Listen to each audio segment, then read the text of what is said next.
In question 3 in the review, we have to do a little bit of adaptation here.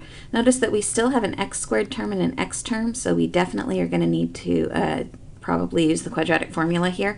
However, the equation is not in the correct form. Before you can use the quadratic formula, it's critical that one side of your equation is equal to 0. I'm going to do that here by minusing 2 from each side. That'll move everything over to the left-hand side. Now that you're here, we can go ahead and identify our values for a, b, and c, and now we can use the quadratic formula. My a, since there's no number written in front, is assumed to be a 1. B in this case is -5, and c is a -2, now that everything is correctly written in on the right sides of the equation. Again, we go back to our quadratic formula. I'll write it in general over here. And I'm just going to go through and put my numbers in.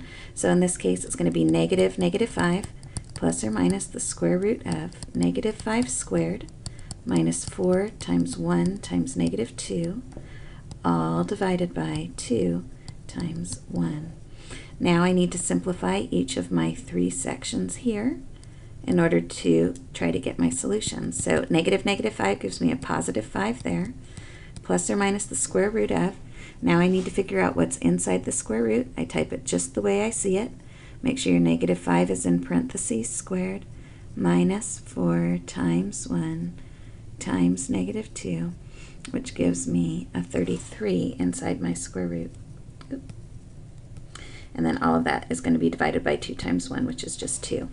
At this point, I need to double check to see if there's any simplification that I can do. First, we look inside the radical. The number 33, if you break it down into its prime factors, has no pairs, so I cannot simplify the square root. And because there's a plus or minus here, I can't do any canceling with that too. Not that anything goes into it anyway. And that's my final solution.